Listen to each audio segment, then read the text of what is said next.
Buenas chicos, ¿cómo andan? Bueno, acá les estoy grabando la última clase de la materia Educación en Geriatría y lo que vamos a ver el día de la fecha es planificación de clases, estrategias pedagógicas y didácticas orientadas al adulto mayor, ¿ok?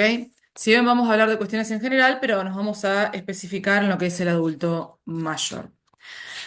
Primero y principal, tenemos que entender a la población a la cual estamos dirigiendo la clase. Ya en la clase anterior habíamos hablado de la identificación de las necesidades. Ahora lo que tenemos que hacer es, una vez que tenemos identificadas esas necesidades, construir, construir la pedagogía con la que vamos a trabajar y la planificación y la programación, ¿m? Con la que vamos a orientarnos a estos adultos mayores. ¿Cuál es el objetivo de todo esto? ¿Cuál es el objetivo de la pedagogía gerontológica? Esto es una concepción relativamente nueva porque antes no se tenía en cuenta a los adultos mayores como una población capaz de poder seguir estudiando, de poder seguir aprendiendo. Producto esto de los años, ¿no? De estigmatizaciones, de estereotipos, de prejuicios y demás. Pero como la concepción de vejez cambió en los últimos años y hoy sabemos que los adultos mayores ya siguen siendo personas activas, a menos de que se hayan jubilado o no, siguen siendo personas activas, ya no son viejitos, ¿no? Que se los trataba como un bebé antes, a los que había que cuidar, acompañar y demás, salvo algunas excepciones, ¿no? Por supuesto, pero en líneas generales, hoy estamos hablando de adultos mayores que siguen siendo activos. La expectativa de vida se prolongó, la calidad de vida mejoró mucho, hoy estamos hablando de una cuarta edad. Se está hablando inclusive que hay altas posibilidades de que entre un 2 y un 5% de la población para pasado el 2040 supere los 100 años de edad, lo cual es un montón. Entonces, obviamente que la educación no queda afuera de esto, las instituciones educativas no quedan afuera de esto y tuvieron que empezar a adecuarse a estas nuevas poblaciones que estamos teniendo, que antes no se las tenía en cuenta. Por eso de ahí surge esta idea de pedagogía gerontológica, ¿no? Una pedagogía orientada al adulto mayor, que obviamente las necesidades del adulto mayor no son las necesidades de un niño, ni de un adolescente, ni de un joven adulto, van a ser distintas. Porque partamos de la base que es una población que ya tiene años de vida encima, experiencia, conocimiento y demás, y uno como docente tiene que construir sobre eso. Una cosa es un niño, una persona jovencita que todavía está en proceso de formación, al cual todavía estamos socializando para incorporarlo al mundo, etcétera. Un niño todavía desconoce muchas cosas, no tiene experiencia de vida acumulada, simplemente repite patrones de conducta que absorbe y ve en la casa. Lo que mamá y papá hacen está bien o está mal, por ende lo voy a hacer. No tienen desarrollo del criterio propio, ni desarrollo de pensamiento analítico o crítico todavía. Entonces, la pedagogía orientada a esa población a niños es totalmente distinta a la pedagogía orientada a adultos. Con los adultos estamos trabajando con gente que tiene un bagaje encima. No es lo mismo. Ahora bien, ya vamos a hablar un poco de eso, vamos a retomar. Pero ¿cuál es el objetivo de esta nueva disciplina que es la pedagogía gerontológica? Por un lado, el objetivo principal de todo esto, la madre de todo esto, es intentar promover la participación ciudadana. Que los adultos mayores no queden más en el ostracismo social como quedaban antes, sino que puedan seguir siendo ciudadanos y partícipes activos de su contexto social, de su comunidad, de su sociedad, ¿no? El objetivo es ese, fundamental es eso, la participación ciudadana. No hay que tratarlos más como ciudadanos de segunda, como se los seguía tratando hasta hace un tiempo, digamos. No son ciudadanos de segunda, siguen siendo ciudadanos. Personas de otros orígenes, de un contexto histórico distinto al actual. Obviamente va a haber un desfasaje generacional, por supuesto que lo va a haber. Uno tiene que trabajar sobre esto también, entendiendo que va a haber un desfasaje generacional, una mentalidad distinta, por supuesto. No tenemos que prejuzgar y no tenemos que hacer juicio de valor sobre eso, porque es fácil hacer juicio de valor con el diario del lunes. Entonces, uno tiene que entender al adulto mayor en su contexto histórico y cultural. ¿Eh? Tampoco hay que escupir para arriba, porque nosotros hoy pensamos de esta manera y pensamos que esto está bien, y dentro de 30 años nuestros hijos nos van a decir lo mismo a nosotros. Entonces, tenemos que evitar esto de los juicios de valor y de escupir para arriba, porque todos vamos a caer en eso. Entonces, no hagamos juicio de valor con el diario del lunes, porque eso es fácil. Siempre, siempre contextualicemos al adulto mayor en sus orígenes, ¿no? Uno de los principales problemas que tenemos y por los cuales se vio promovida la pedagogía gerontológica tiene que ver justamente con lo que ocurre en los últimos años, que es el acelere rápido de la tecnología. La aceleración rápida de la tecnología va a afectar la vida cotidiana porque va a generar cambios muy bruscos, cambios muy inmediatos, que no todos tienen la misma capacidad para adaptarse a esos cambios. Una cosa es un niño que nació con una tablet en la mano, entonces le resulta más fácil manejar un celular, una computadora, una aplicación o lo que sea. Y otra cosa es un adulto mayor que no nació con estos sistemas y hay que enseñarles o guiarles en el camino a la transición también, ¿no? Sobre todo lo hemos visto no solamente en los últimos 15 años con el tema de las redes sociales, internet, los celulares inteligentes y demás, sino que aparte la pandemia obligó a hacer esta transición mucho más rápido. El tema del aislamiento que hemos vivido los primeros 2 años de pandemia que tuvimos que empezar a aprender a pagar impuestos por internet, a hacer trámites por internet, a pedir turnos por internet. Para eso tuvimos que bajarnos un montón de aplicaciones y demás. A todos nos costó adaptarnos a eso. Entonces, imagínense que nosotros que somos jóvenes, nos costó adaptarnos a eso. Imagínense un adulto mayor de 70 años que tenía que hacer un trámite en el ANSES, por ejemplo, que estaba acostumbrado a ir a la mesa de entrada y que la recepcionista le ayudara con eso, ahora de repente no, se tenía que bajar la aplicación del ANSES y de la FIP para tramitar la jubilación y no sé qué cosa, bla, bla, bla. ¿Cómo le explicas eso a un adulto mayor? Le cuesta un montón. Entonces, esta es una de las principales razones por las que vamos a empezar a enfocarnos en el tema de la educación, para que no queden en el ostracismo. Porque es fácil decir, ay, sí, señor, bájese la aplicación en el celular y hace el trámite por el celular. Pero no, flaca, anda a cagar. Para vos es fácil. Para un tipo de 70 y pico de años no es fácil. Tenés que ser un poco más empático, un poco más solidario. Y sobre todo viene todo esto de una generación, no de una generación que se llena la boca hablando de empatía, de sororidad, solidaridad, que hay que ser inclusivos, aceptar la diversidad, ser tolerantes, bla, bla, bla. Y son los menos tolerantes. Porque hablan de aceptación y diversidad, pero con el movimiento feminista y con la comunidad LGTB. ¿Y los adultos mayores? ¿A ellos no hay que incluirlos también? ¿No hay que ser tolerantes con ellos? ¿No hay que ser solidarios con ellos? ¿O solamente somos solidarios con lo que a nosotros nos conviene? Ojo con esto, ojo con esto, pues siempre nos olvidamos de nuestros adultos mayores. Estos cambios tecnológicos, que es el principal problema que vamos a tener, que fueron muy rápidos, obviamente lo que generó fueron nuevos analfabetismos. Hoy tenemos analfabetos tecnológicos. Un ejemplo de esto, que yo lo vivo en mi casa particularmente, me ha pasado, es el tema del ámbito judicial. Ustedes saben que la justicia hace unos años ya empezó a digitalizar los expedientes para poder hacerlos más rápidos, que sean más accesibles, que sea más fácil para poder visualizarlos todos los días. Bienvenido sea el cambio, por supuesto, nadie está renegando de eso.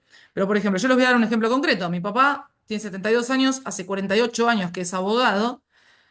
Mi viejo siempre fue un capo manejando tribunales, yendo, viniendo, se conocía todos los pisos de tribunales, todos los juzgados, los jueces, los camaristas, los fiscales, los secretarios, los prosecretarios, las administrativas, se conocía a todo el mundo. Sabía perfectamente a dónde ir, dónde tocar un papel, qué letra buscar, qué hacer, tac, tac, tac. Claro, 40 y pico de años, recorriendo tribunales de lunes a viernes, de arriba a abajo, lo manejaba de taquito. De repente llegó el cambio tecnológico. Ahora todo es digitalizado, todo es por InfoJus. Mi viejo pasó de ser, hablo de mi papá como hablo de un montón de gente que le pasó lo mismo, ¿eh? Pongo el ejemplo porque es el que yo vivo de cerca. Pero digo, mi viejo pasó de ser un capo en lo suyo, de tener una expertise en la calle terrible, a de repente ser un analfabeto, de un día para el otro. Porque ahora todo es online, todo es virtual. Ya no se ve más si el expediente está en letra o no de manera presencial en un juzgado.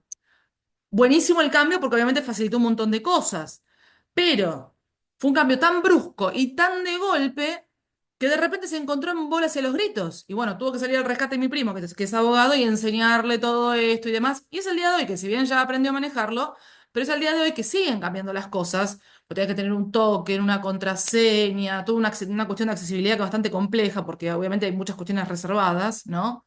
Pero muchas veces al día de hoy mi primo lo sigue ayudando porque esto se sigue actualizando todo el tiempo.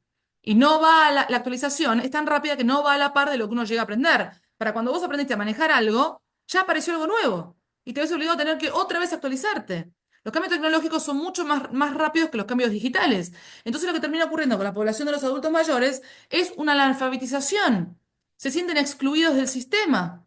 genera una desigualdad y una exclusión en el sistema. Por lo tanto, se termina transformando en un obstáculo de participación. Algo que es bueno, porque bienvenida sea la tecnología y bienvenido sea digitalizar la parte administrativa para que todo sea más rápido. Que por supuesto, todos queremos evitar papeles, que las cosas se pierdan y demás. Bienvenido sea, pero es tan rápido que se termina transformando en un obstáculo de participación.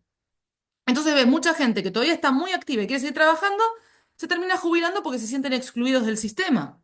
Esto es lo que termina pasando, es un poco la contra, ¿no?, de la rapidez en los cambios tecnológicos. Por eso tenemos que aprender también y tenemos que incorporar esta idea de que el aprendizaje es a lo largo de la vida. El aprendizaje siempre va a estar presente en nuestra vida. Y el objetivo del aprendizaje a lo largo de la vida es la de minimizar este peligro que es el ostracismo social o la exclusión social y que no perdamos la dimensión humana tampoco. Porque al final digitalizamos todo y perdemos la dimensión humana, perdemos el desarrollo de habilidades sociales, perdemos la capacidad de entender a otras personas que son distintas a nosotros, como el ejemplo de ANSES que yo les daba, que es muy típico que hoy una persona vaya al ANSES o al PAMI y le digan, ay no señora, resoluciónelo con la aplicación, bájese la aplicación. Y a lo mejor es un adulto mayor que ni siquiera tiene un celular tan avanzado inclusive.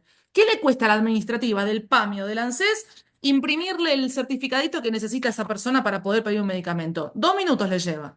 2 minutos. Y no lo hacen. No lo hacen. Pero después te dan clases de moral, ¿no? Y de inclusión, de diversidad, de sororidad, de empatía y la mar en coche. Y son los que menos empatía tienen. Entonces, acá es cuando hablamos de la dimensión humana, justamente.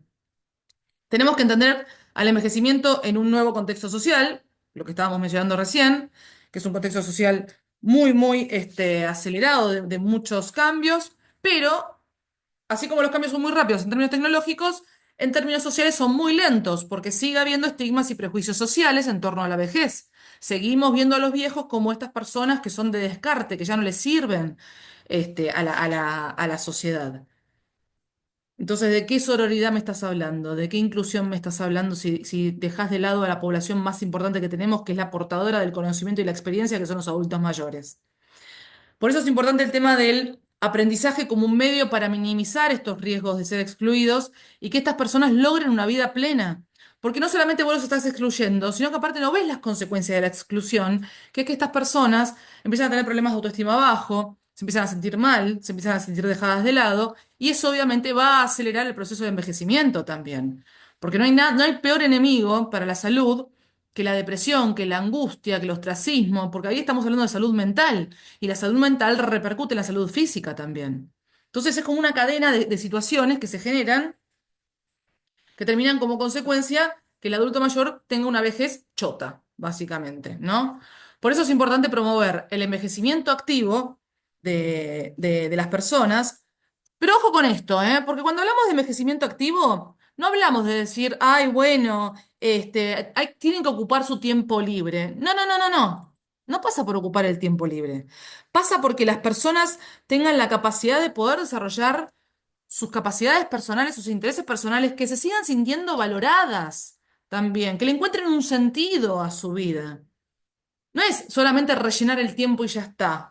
Como diciendo de, bueno, pónganse una serie de Netflix y listo. No, es que le encuentren un sentido a esa vida, haciendo lo que les gusta, lo que tengan ganas de hacer, socializar, salir, estudiar, leer, lo que sea. El objetivo de todo esto es que las personas le puedan dar vida a esos años, que le den calidad de vida a esos años, otorgándole un significado y un valor.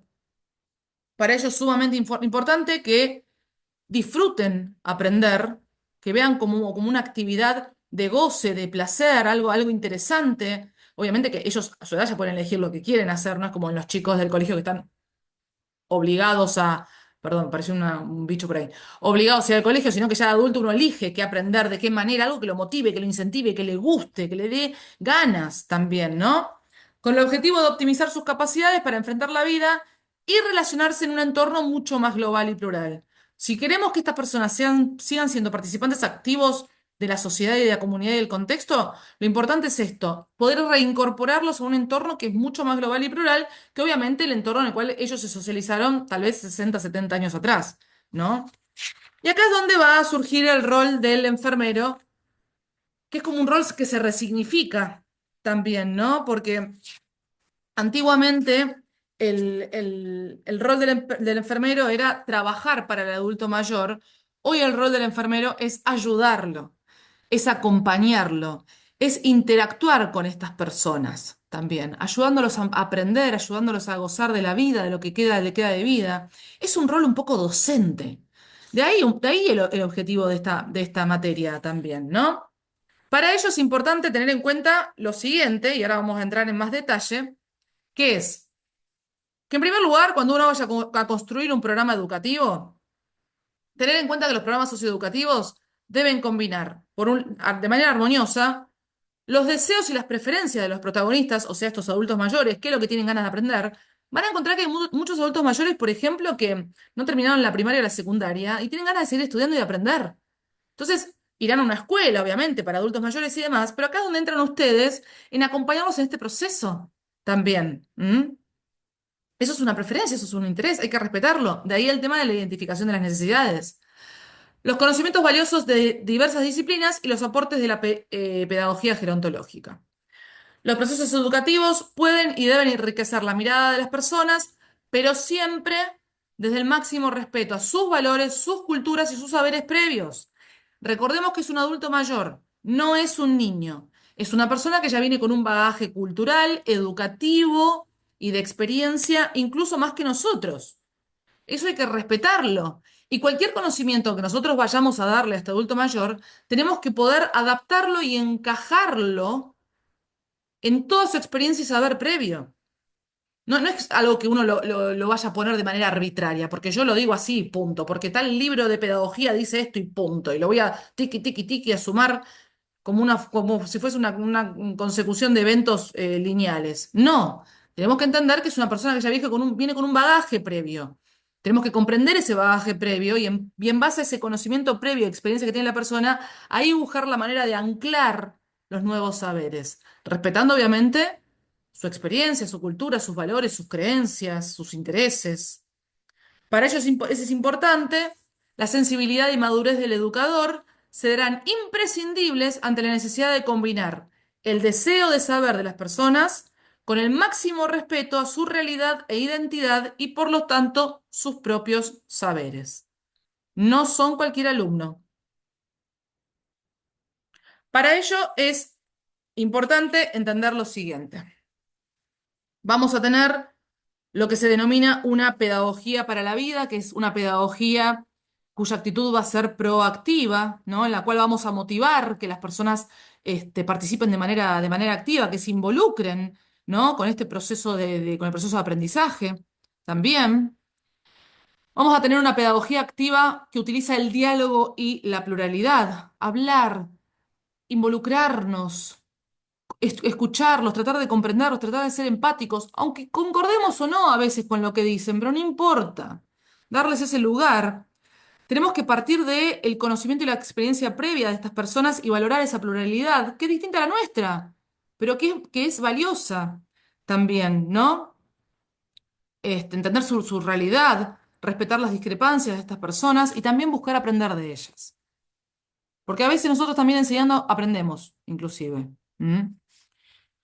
Y entender que es una pedagogía de tipo empoderadora, porque justamente lo que vamos a hacer nosotros es darles herramientas para que las personas puedan agarrar las riendas de su vida y que no sean tratados como infantes y que dependan de otras personas, sino que lo que tenemos que hacer es respetar su autonomía, pero para que ellos logren esa autonomía tenemos que darle herramientas también. Esto es sumamente importante. La pedagogía gerontológica debe favorecer no solo que los mayores sepan más, no es solamente un cúmulo de conocimiento, sino que también sepan cómo hacerlo y quieran hacerlo. ¿Qué es esto?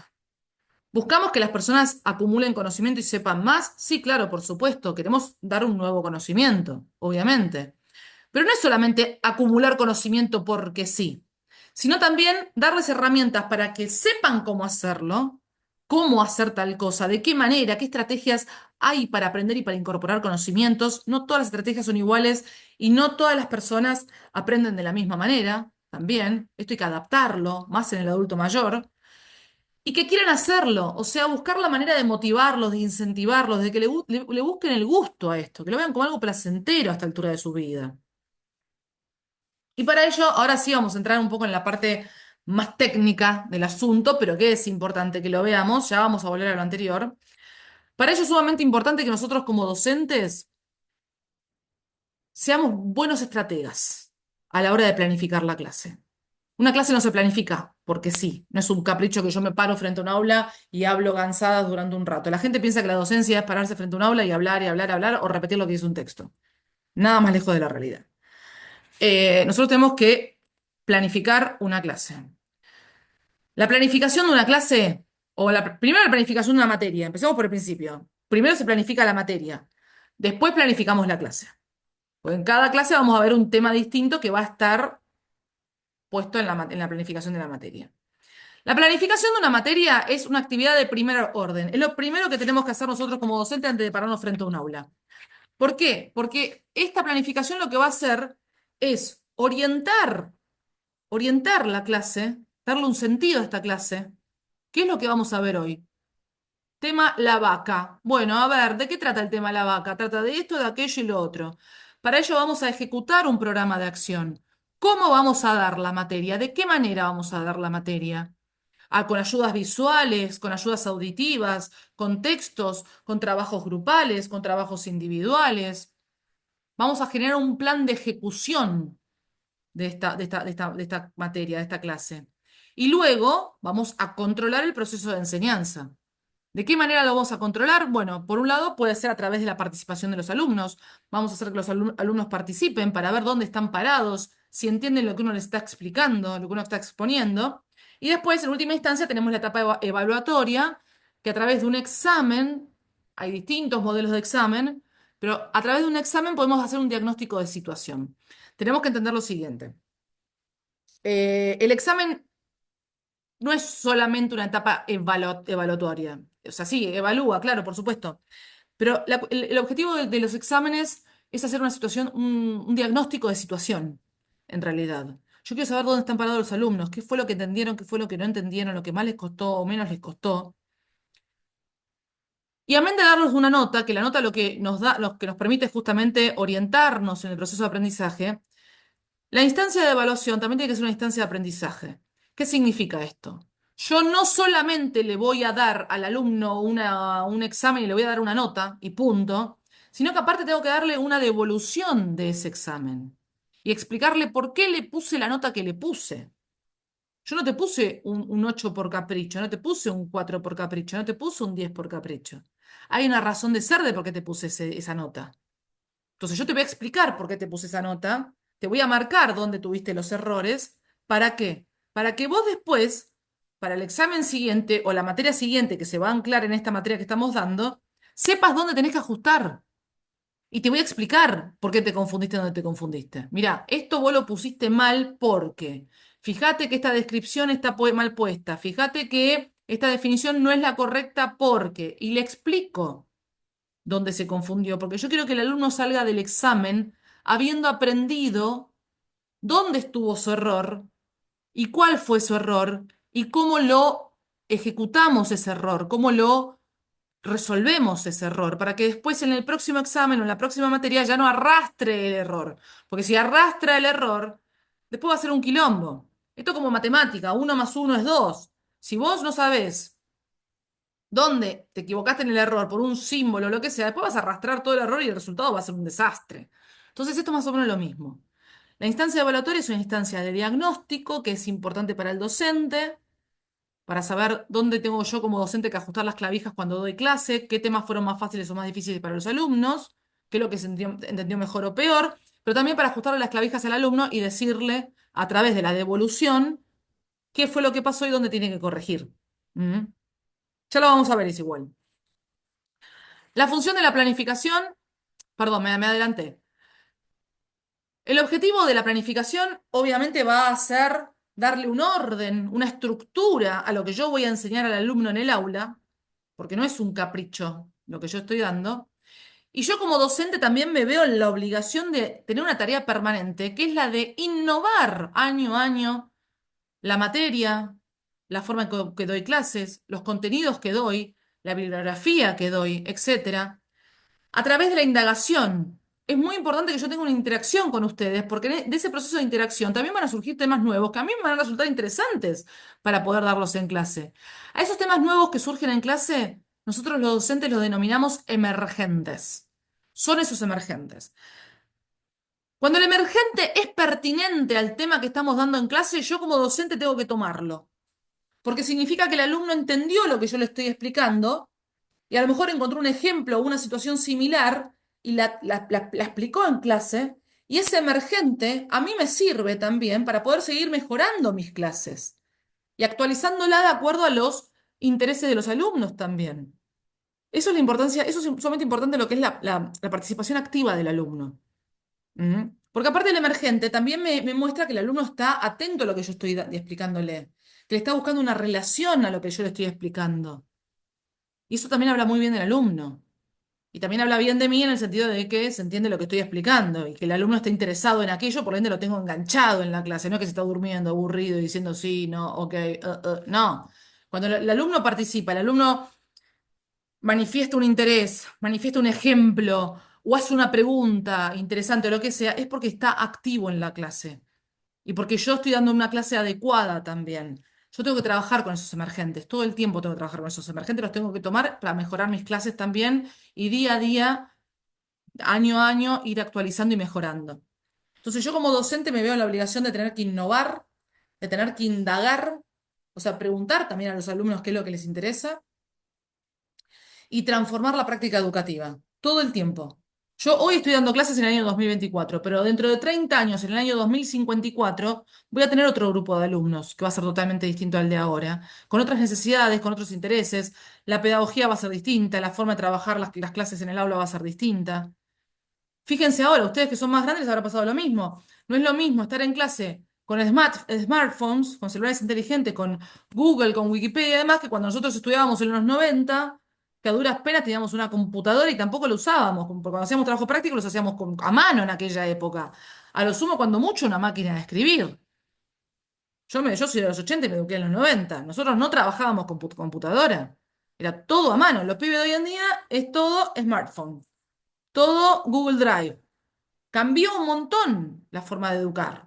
Total, absolutamente. En 20 y pico de años, 30 años. Va a pasar lo mismo de acá a 30 años en el futuro. Por eso uno tiene la tarea permanente y la obligación permanente de actualizarse e innovarse.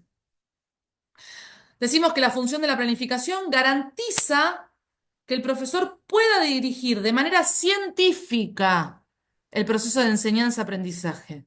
Esto no es un capricho. Cuando uno como docente le dan una materia, y le dicen, bueno, vos a partir de ahora sos responsable de esta materia y estos son los lineamientos mínimos que tiene que contener esta materia. Yo para armar una materia me tengo que sentar a investigar primero. Tengo que ponerme a investigar, bueno, ¿qué temas son los que vamos a dar? ¿Cuáles son los objetivos? ¿Cuáles son las competencias que queremos lograr en los alumnos? ¿Cuál es la bibliografía pertinente a esta materia? Me tengo que poner a investigar y a leer un montón. Yo para darles a ustedes un texto, tuve que leer 10 antes. De esos 10 elegí uno, dos o tres. Pero leer, investigar, lleva muchísimo tiempo. Muchísimo. No es caprichoso como uno de una materia o una clase, tiene una razón de ser, porque toda la materia que tiene que ser coherente, la bibliografía tiene que ser coherente, los objetivos y las competencias tienen que ser coherentes, porque después mi materia se va a anclar con otras materias de otros profesores también. Entonces, no es solamente yo tengo que armar mi materia de acuerdo a lo que yo quiero darles a ustedes, sino también que tengo que estar en relación con las materias que dan otros profesores. Entonces, ahí es cuando hacemos las famosas reuniones pedagógicas interdisciplinarias con otras materias porque todo esto tiene que estar en concordancia.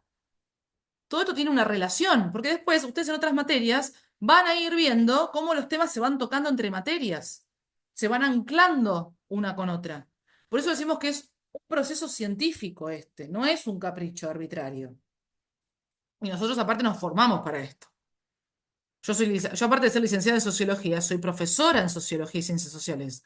Tuve que hacer, aparte de los 5 años de la carrera de la licenciatura, tuve que hacer 2 años más de la carrera, que es el ciclo complementario curricular, que el ciclo pedagógico, que se llama, que son 2 años más de carrera, en las cuales tengo todas las materias pedagógicas, todas las materias didácticas, todas las materias de educación, las prácticas y observaciones en enseñanza. Yo tuve que salir a practicar a universidades y colegios y una profesora me tuvo que venir a observar para ver cómo yo daba las clases, corregirme, obviamente me mandó un montón de cagadas, por supuesto, pero bueno, me fue corrigiendo y clase a clase yo iba mejorando un poquito. Mismo ahora, yo doy clases ya hace más de 6 años y entre año y año siempre estoy corrigiendo cosas nuevas porque considero que, bueno, yo hoy no soy la María Sol de hace 6 años, claramente hoy mejoré bastante lo que era cuando yo comencé. Y hoy soy peor de lo que voy a hacer dentro de 10 años. Bueno, así es el proceso de aprendizaje, es una constante permanente el proceso de aprendizaje.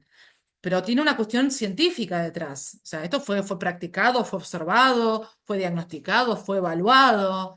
Para que a mí me dieran el título de profesora tuve que pasar por un montón de cosas primero.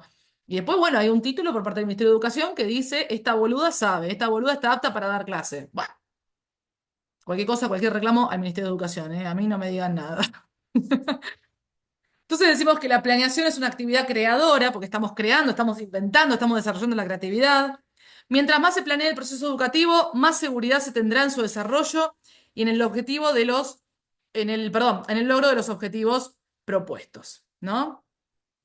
Entonces, decimos que la planificación de clase es la actividad que realiza el maestro, o sea, nosotros, ¿dirigido a qué? Dirigido a diseñar el desarrollo del proceso de enseñanza-aprendizaje.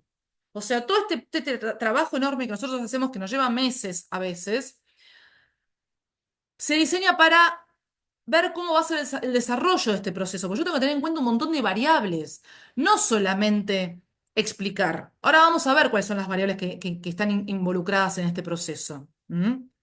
Basado en el análisis realizado en el sistema de clases del bloque, unidad o temas de un programa de contenidos, que ahora vamos a ver también el programa, porque son tres elementos que tenemos que tener en cuenta a la hora de instruir en la facultad, en el colegio, lo que sea.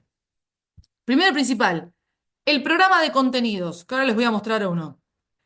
El programa de contenidos, la planificación de la materia, o sea, cómo yo voy a dar la materia a lo largo de los años, del año académico, y la planificación de la clase. O sea, ¿qué voy a dar y cómo voy a dar ese tema en esa clase en particular? Son tres instancias por las que pasamos los docentes para armar el año académico de una materia.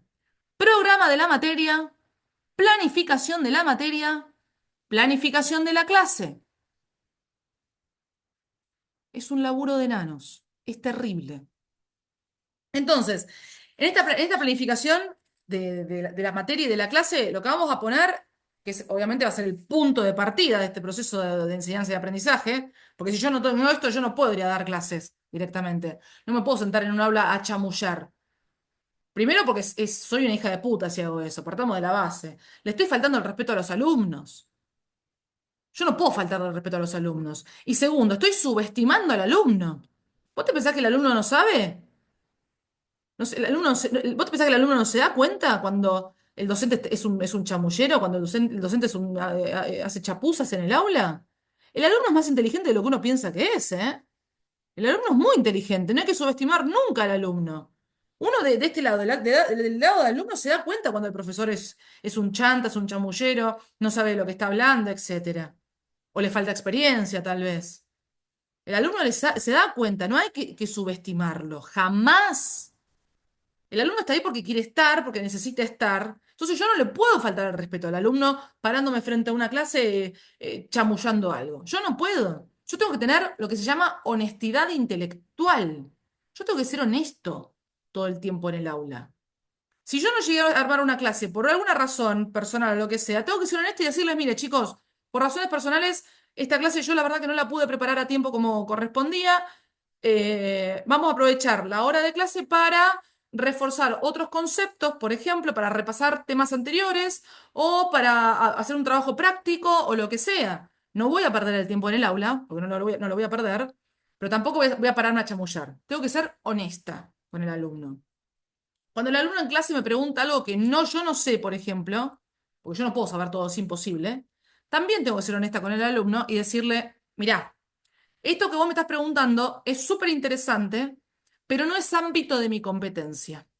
Yo te digo la verdad, este tema no es un tema que yo maneje con cierta facilidad, no es ámbito de mi competencia, no es algo que yo esté acostumbrada a manejar, por ende no me parece ético responderte algo que yo no sé. Pero me comprometo, si querés, para la próxima clase, averiguo sobre el tema, lo estudio, lo aprendo, o le pregunto a las personas competentes en esa área y lo resolvemos la próxima clase. Y vos ahí estás siendo honesta, no le estás faltando el respeto al alumno, no le estás chamullando, no le estás enseñando algo que no sabés, por ende, no lo estás poniendo en peligro al alumno. Y el alumno esto lo valora, porque el alumno dice, bueno, el profesor, la verdad, no es ningún boludo, me está respetando, tiene interés en que a mí me vaya bien, tiene interés en aprender también. Y bueno, nos comprometemos mutuamente a que la próxima clase, X tema que no lo conocemos, lo buscamos juntos y lo aprendemos juntos. Y después yo también aprendo un tema nuevo. Por eso el proceso de enseñanza y aprendizaje no solamente está aprendiendo el alumno, sino que también aprende el docente. Yo también aprendo en el aula, por eso a mí me gusta escuchar a mis alumnos, me gusta escuchar las devoluciones, las idas y vueltas, los intercambios y demás, porque a mí me sirve para aprender, para mejorar, etcétera. Entonces, en esta planificación lo que vamos a poner es aquello que queremos, ¿no? Lo que queremos que el alumno aprenda, que el alumno sepa, obviamente pertinente a la materia, por supuesto, cómo lo queremos lograr, ¿no? ¿Cómo lo queremos? ¿De qué manera? ¿Con qué vamos a lograr lo que queremos? ¿Qué es esto? ¿Con qué vamos a lograr lo que queremos? Son los instrumentos que vamos a utilizar para poder lograr el objetivo. Clases teóricas, clases prácticas, ensayos, participación de los alumnos a través de medios audiovisuales, medios de redes sociales, trabajos grupales, monografías, tesis, exposiciones, seminarios, ir a un museo o a algún lugar con las prácticas en el campo. La metodología, el instrumento, el camino que yo voy a utilizar para lograr el objetivo que el alumno aprenda tal tema. Después tenemos cuándo lo vamos a lograr, o sea, el tiempo que le vamos a dedicar a esta materia o a esta clase. Bueno, en el caso de ustedes, yo con esta materia que estoy dando, que es Educación en Geronte, son 6 clases, más un encuentro para resolver problemas, dudas, devoluciones, etcétera. En la facultad yo tengo materias que son cuatrimestrales y materias que son bimestrales y materias que son anuales. Bueno, a ver. En la materia que son cuatrimestrales, yo voy a dar 4 unidades. Como tengo, no sé, 16 clases por lo general, listo, por cada unidad voy a dar 4 clases. O voy ajustando, a lo mejor algunas son 3 clases y otras son 5 clases. Lo voy ajustando de acuerdo al contenido. Pero yo esto lo tengo que poner en la planificación. ¿Cuánto tiempo me va a llevar ver cada tema? ¿Qué tiempo le voy a dedicar? Y por último tenemos ¿con qué instrumentos vamos a medir el proceso de aprendizaje del alumno para saber el resultado? Bueno, dependiendo también del largo de las materias. Si es una materia anual, por lo general se suele hacer un examen en cada cuatrimestre, más un trabajo práctico en cada cuatrimestre, más un examen final integrador. Si es una materia cuatrimestral, es un parcial y 2 trabajos prácticos a veces. Si es una materia bimestral, como tengo yo en la UBA, mis materias bimestrales yo doy un examen parcial y un trabajo práctico. Entonces a mí, más aparte la participación en clases, ¿no? Yo eso también lo voy evaluando. Entonces eso más o menos a mí me va dando un panorama del proceso de aprendizaje de los alumnos. Y después, obviamente, el examen final. Obviamente, vamos a tener en cuenta siempre las necesidades de los estudiantes. Antes de empezar a ver una planificación, porque yo les voy a mostrar en esta clase cómo es un programa y una planificación. Pero todo esto que yo les mencionaba recién, vuelvo para atrás, perdón, todo esto que yo les mencionaba recién es lo que vamos a conocer como los contenidos conceptuales, los contenidos procedimentales y los contenidos actitudinales.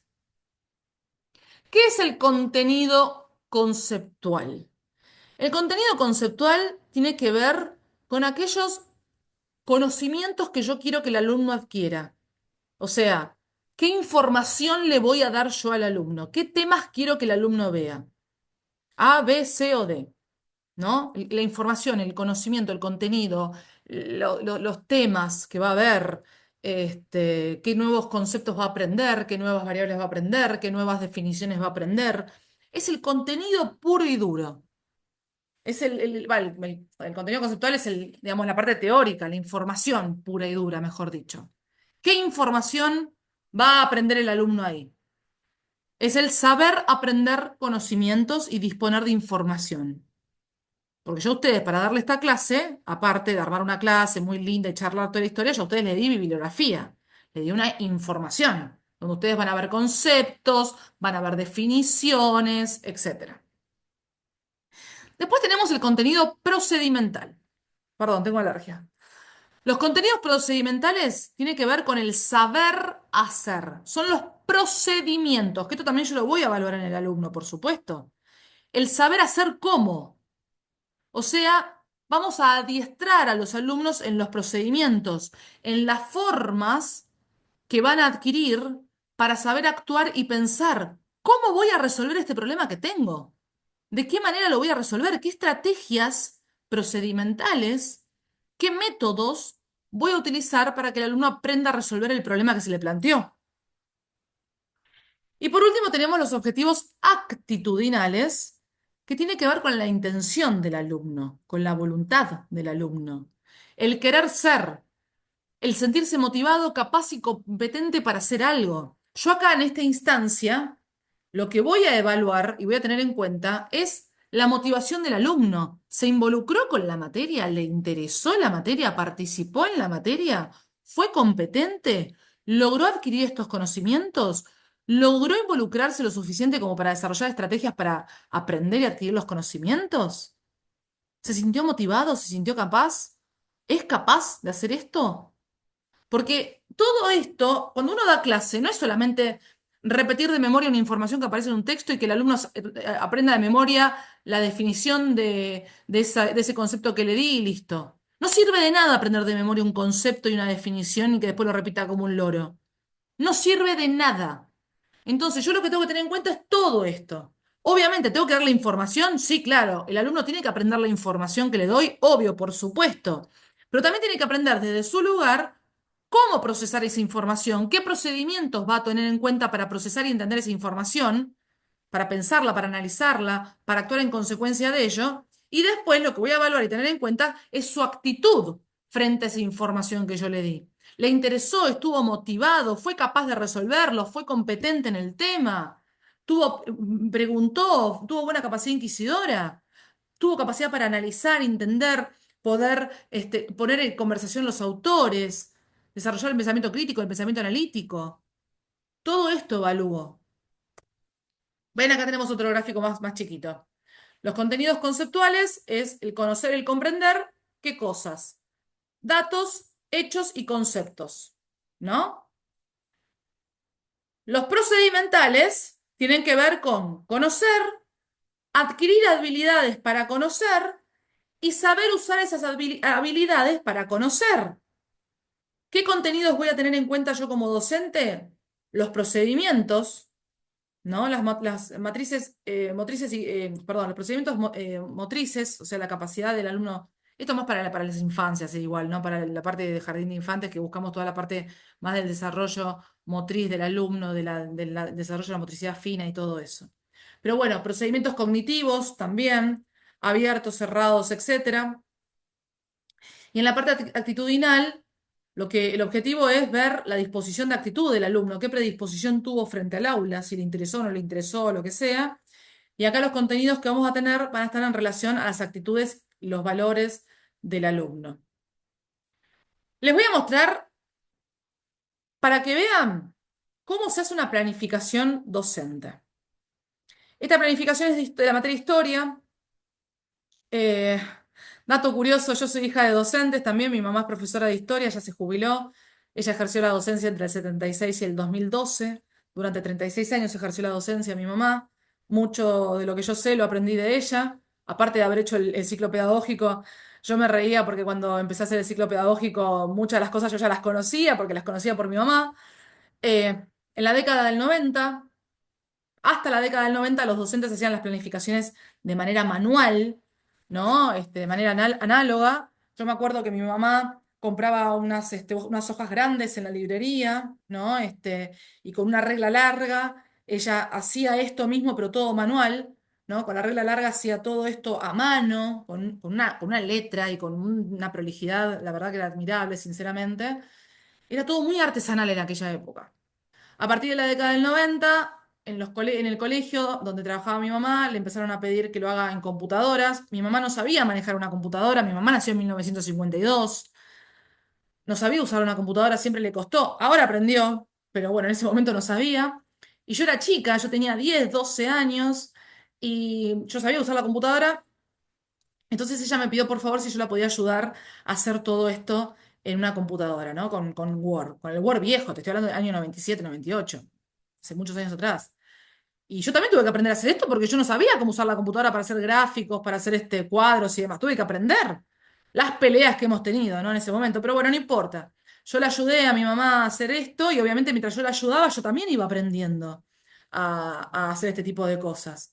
Y cuando llega el momento de que yo curso el profesorado de sociología entre el año 2009 y 2012, cuando la profesora nos enseñó a hacer esto, yo me reía porque yo ya lo sabía hacer. Así que claramente no fue algo que haya sido difícil para mí, para nada, por suerte. Y bueno, hoy tengo la posibilidad de transmitirle estos conocimientos a ustedes, ¿no? A mis alumnos. A mí me trae muchos recuerdos esto, porque son muchos años, ¿no? En el ámbito docente. Eh, Mi mamá docente, toda la familia de mi hija docente, así que se puede imaginar que años recorriendo escuelas y demás, y bueno. Esta es una planificación de historia, de la materia historia de primer año de la secundaria, ¿no? Y acá, bueno, se ponía expectativas de logro, ¿no? Al finalizar primer año, los alumnos podrán comprender las relaciones entre los fenómenos sociales y culturales, identificar cambios y continuidades en la historia, elaborar explicaciones multicausales de los sucesos de la historia mundial analizados, utilizar la información obtenida de las fuentes documentales para analizar sucesos, ¿no? Estas son las expectativas que ella como docente quería que los alumnos lograran al finalizar toda la materia a lo largo del año. Entonces, bueno, acá tenemos la planificación de historia, tenemos el trimestre. Esperen que les voy a compartir, esperen un poquito, stop share. Les voy a compartir la original. Les voy a compartir la original que es en Word, para que la vean. Ay, Dios, cuántos recuerdos que me trae esto. Bueno, acá está la original. No, este es un archivo de Word. Entonces tenés el trimestre, bueno, el primer trimestre, la unidad, primera unidad, contenidos conceptuales. ¿No? Espera que lo agrando un poquito. Contenidos conceptuales. Bueno, a ver, esto es la información, ¿no? Lo que yo le decía que es la información pura y dura. Historia y prehistoria. Concepto de historia. Objeto y método del estudio de la historia. Importancia y necesidad de su conocimiento. Testimonios y fuentes. Ciencias auxiliares de la historia. Por ejemplo, geografía, instrucción cívica, sociología, antropología, ¿no? Periodización de la historia. La famosa línea de tiempo. La prehistoria. Edades de la prehistoria. Neozoico, protozoico, etcétera. El origen del hombre. Antropología. El hombre prehistórico americano. Bueno, esta es la información que nosotros queremos que los alumnos aprendan. Vamos ahora a los contenidos procedimentales. ¿Qué procedimientos vamos a necesitar que el alumno utilice y desarrolle para aprender estos conocimientos? Bueno, primero y principal, tiene que aprender a ubicar los conocimientos en el espacio y el tiempo. ¿Cómo armar una línea de tiempo? ¿Cómo ubicar estos acontecimientos históricos a lo largo del tiempo? Identificar los distintos planos de análisis de la realidad histórica. ¿Cómo se dividen los tiempos en historia? Prehistoria, edad antigua, edad media, moderna, contemporánea. Puta madre mía, soy socióloga, pero me acuerdo todo esto de memoria, ¿eh? Imaginar y narrar situaciones del pasado prehistórico. Bueno, a través de la imaginación y de la narrativa, el alumno lo que está haciendo es procesando la información que se le dio en la teoría con sus propias palabras. Porque no hay mejor manera de aprender que enseñando o que explicando. Entonces yo te doy este texto, vos léelo y ahora yo quiero que vos me lo expliques con tus palabras, que me narres la situación. ¿Cómo fue? Incorporar vocabulario histórico, también. Identificar las características de este proceso histórico, ¿no? O sea, cuáles son el vocabulario propio de esta disciplina que es la historia, porque cada ciencia tiene su propio vocabulario, su propia cultura, su propio idioma, e identificar las características propias de esta disciplina, que es la historia, ¿no? Y aprender a seleccionar información a partir de las consignas también. Bueno, yo te doy una consigna, te doy un tema para leer y vos tenés que identificar qué es lo más importante de esa consigna, porque la identificación del concepto principal de esa consigna a vos te va a poder permitir reducir el espectro de lo que tenés que estudiar o de lo que tenés que responder. Yo muchas veces le digo a mis alumnos cuando les doy un examen, lean con atención las consignas, porque en las consignas van a estar las respuestas. Si ustedes logran identificar la palabra clave de la consigna, les va a ser mucho más fácil poder entender qué es lo que tienen que responder. Y toda la información que ustedes tienen en su cabecita, que es un montón, van a poder reducir el espectro de esa información y saber a dónde tienen que ir. Entonces va a ser mucho más fácil desarrollar la respuesta. Estas son todas estrategias procedimentales para que el alumno incorpore la información que yo le doy en los contenidos conceptuales de manera significativa. Y después tenemos los contenidos actitudinales, que habíamos dicho que era el valor, ¿no? La moral, el interés, la motivación, la voluntad del alumno. Y son los contenidos actitudinales. Valorar la herencia histórica. ¿Por qué yo doy la materia historia? No es un capricho que yo dé la materia historia. Tiene un valor intrínseco, que es comprender y entender todos los procesos históricos, valorarlos, incorporarlos, para no repetir los mismos errores en el futuro y poder comprender el presente. Fundamental. Acá está, me adelanté. Interesarse por el futuro de la sociedad. ¿Cómo voy a poder yo pensar en el futuro de la sociedad si no conozco su pasado, si no conozco desde dónde venimos? Fundamental.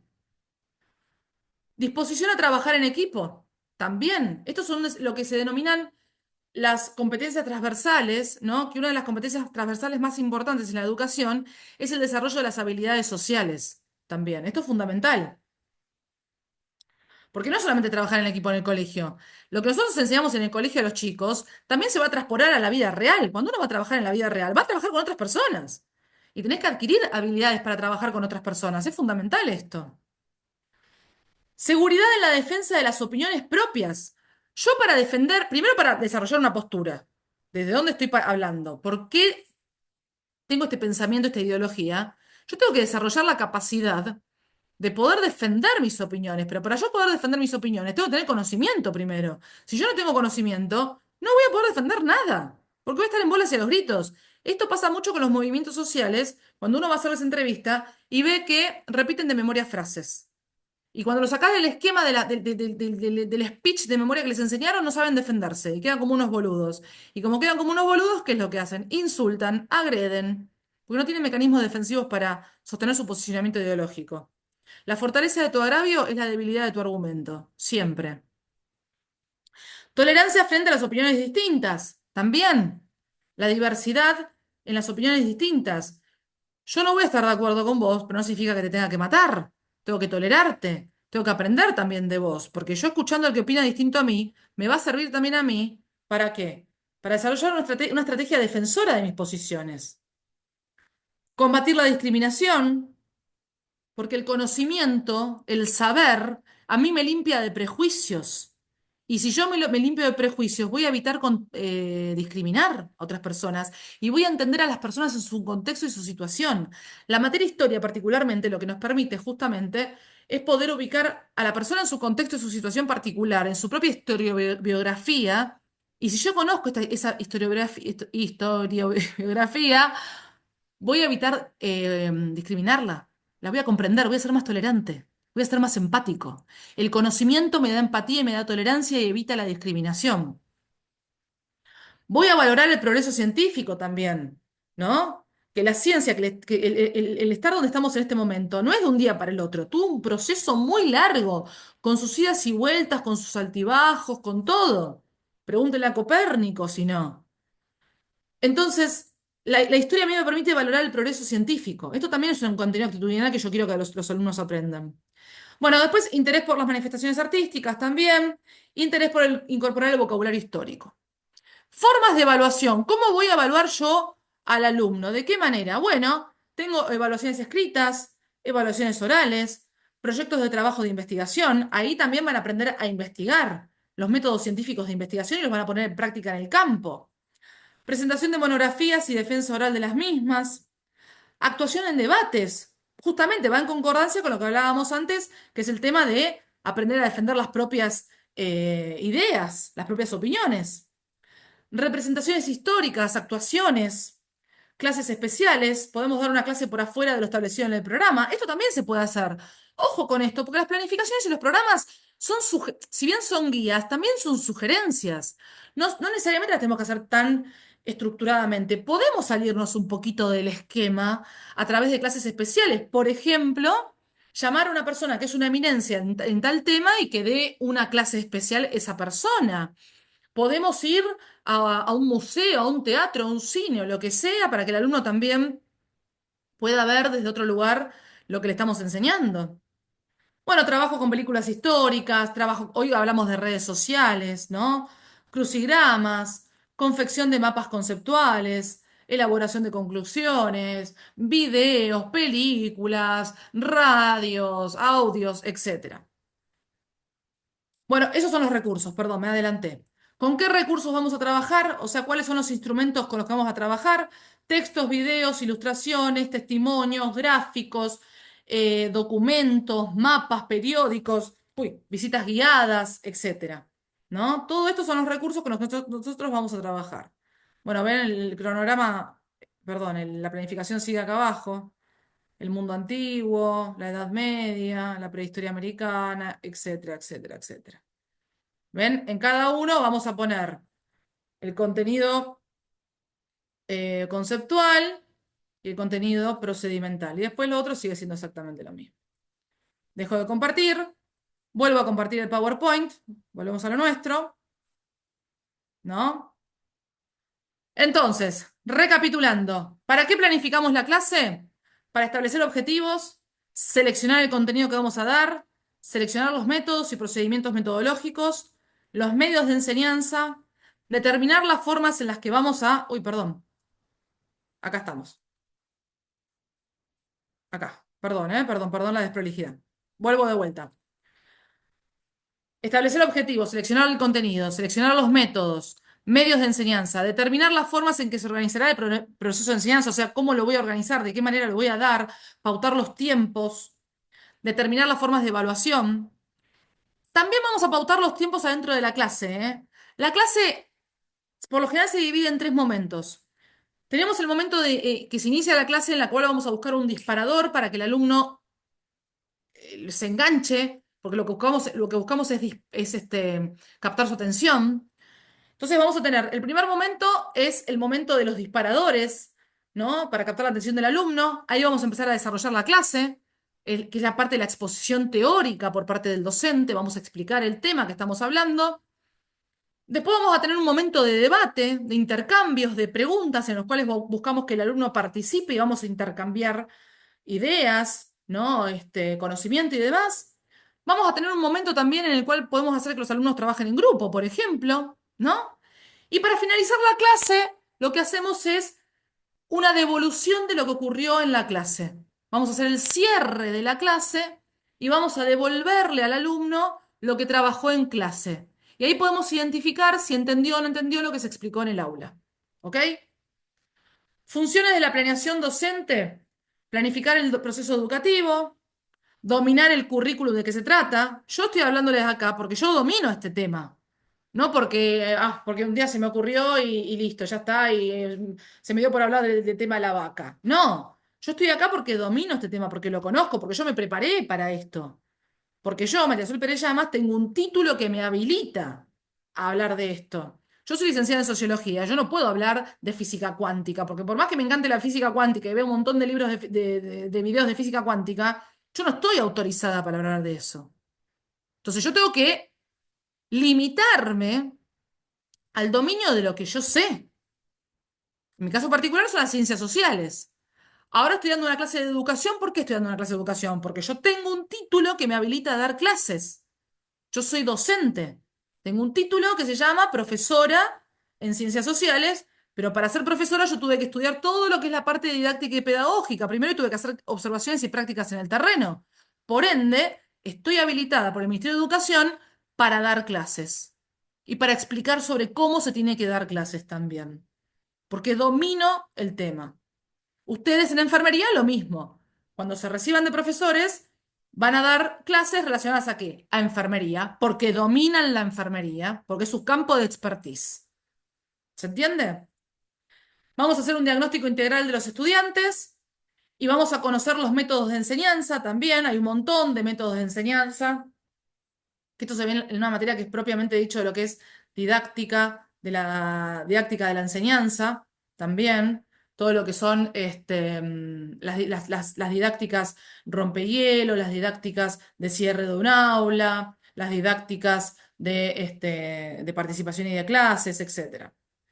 Obviamente tengo que dominar la bibliografía, pero para dominar la bibliografía tengo que leerla primero, tengo que entenderla, tengo que estudiarla, tengo que analizarla. Voy a organizar el proceso educativo también, como les decía antes, qué tiempo me voy a dedicar a dar cada cosa y controlar este proceso educativo a través de las evaluaciones. Acá tenemos un breve resumen, ¿no?, de la planificación, donde evaluamos al niño o al alumno en general, registramos esa evaluación, porque yo también tengo que poner por escrito todo el proceso de aprendizaje, porque es el documento escrito, o sea, poner por escrito el proceso de aprendizaje del alumno es un documento legal que a mí como docente me va a proteger. Porque el día de mañana vienen los padres o viene alguien a cuestionarme o lo que sea, y yo le voy a decir, mire señora, su hijo tal día de clase hizo esto, tal día de clase hizo lo otro, este día no participó, este día sí participó, entregó el examen, no lo entregó el trabajo práctico, no lo entregó, molestó a los alumnos, no los molestó, trabajó en equipo. O sea, yo registrando todo eso, que es un documento legal, a mí, primero, me va a permitir, al finalizar la materia, poder hacer la evaluación integral del alumno para recordarme cómo se desempeñó ese alumno en el aula. Y segundo, me va a poder permitir también defenderme frente a cualquier cuestionamiento que yo pueda tener de los padres, de los directivos, de los dueños del colegio, del Ministerio de Educación o de lo que sea. Es importante el registro continuo del proceso de educación del alumno. Es el mecanismo defensivo del docente y es el mecanismo evaluatorio integral también del docente. Voy a diagnosticar todo el proceso evolutivo del alumno, interpretar y analizar este proceso. Ahí, en este proceso de interpretación, lo que voy a hacer es identificar las debilidades y fortalezas del alumno para ver dónde tengo que ajustar las clavijas, justamente. Voy a proyectar el aprendizaje, voy a hacer planificaciones semanales, quincenales, especiales. Esto va a quedar a criterio de cada uno de ustedes. Por lo general, lo importante es hacer una planificación de la materia. Si es bimestral, cuatrimestral o anual, hago esa planificación. Después puedo hacer planificaciones más pequeñas. Bueno, a ver, en esta semana, ¿qué es el objetivo que yo quiero que los alumnos aprendan? O en esta quincena, o en esta clase, ¿no? Yo por lo general lo que yo suelo hacer es la planificación anual y en base a la planificación anual después armo clase por clase. ¿Qué es lo que quiero ver? ¿Qué temas quiero ver en cada clase? Para respetar el tiempo también de la clase, que no me quede nada afuera. A veces pasa que queda algo afuera, es inevitable esto, pero bueno, después lo recupero en la clase siguiente. ¿Mm? Selecciono los objetivos y planes esperados, establezco las estrategias y los recursos con los que voy a trabajar, elaboro la planificación, evalúo la planificación, cómo evalúo si funciona o no la planificación, y bueno, lo voy a evaluar a lo largo del año.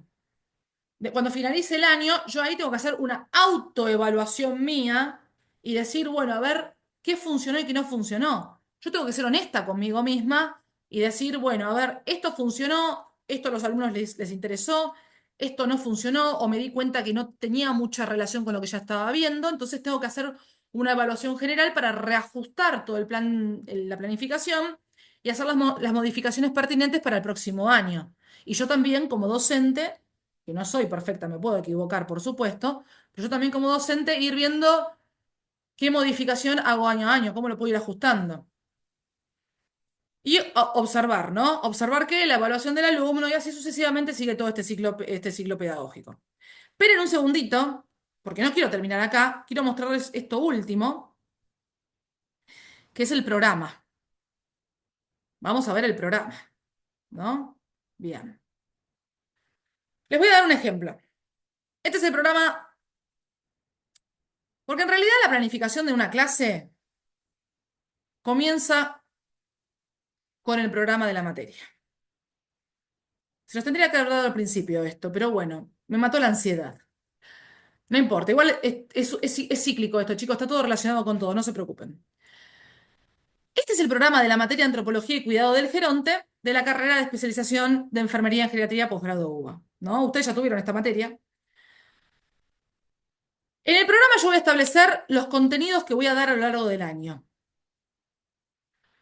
En este caso, tengo acá el título de la materia, a qué carrera pertenece la materia. Voy a dar una introducción. En la introducción yo voy a explicar por qué doy esta materia, la voy a justificar esta materia, ¿no? Porque el alumno tiene que entender por qué recibe esta materia, porque después viene el alumno y me dice, ay, ¿de qué me sirve todo esto? Es al pedo. No, papi, no es al pedo. Hay una razón, y acá te la estoy explicando, la razón. Voy a poner la carga horaria. En este caso yo pongo que la materia cuenta con una carga horaria de 18 horas teóricas y 12 horas prácticas que se desarrollarán en el ámbito académico, con una carga total de 30 horas, que en este caso particular es lo que a mí me pide la UBA.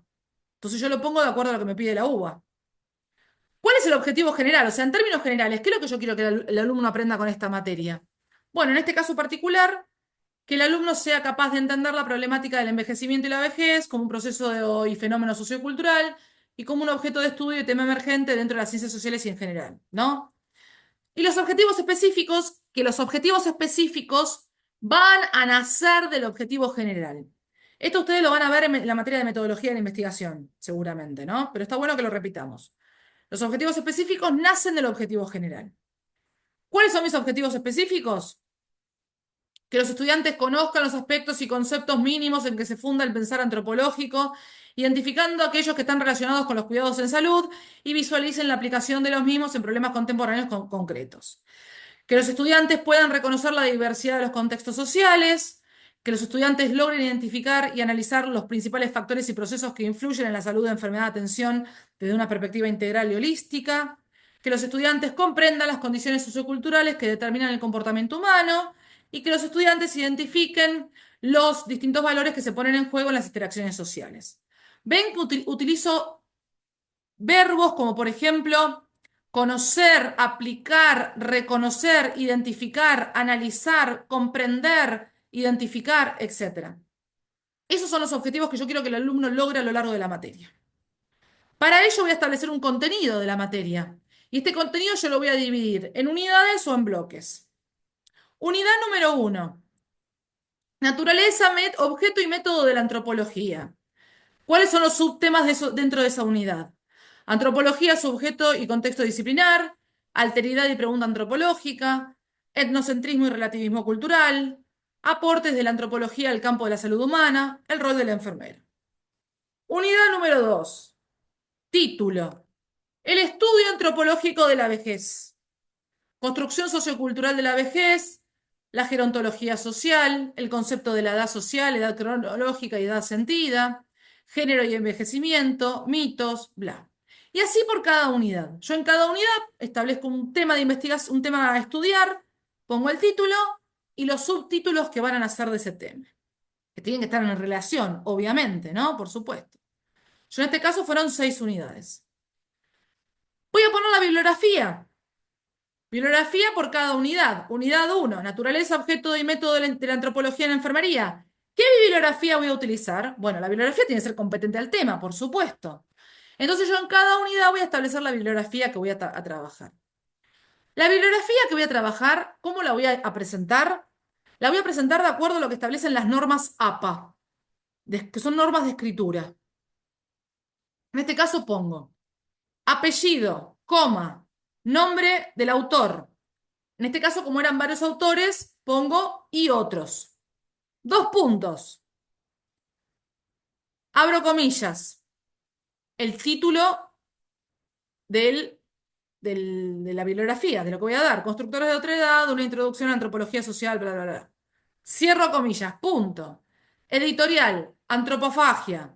Lugar, Buenos Aires. Año, 2011. Y entre paréntesis voy a poner qué es lo que yo quiero que lean de ese libro.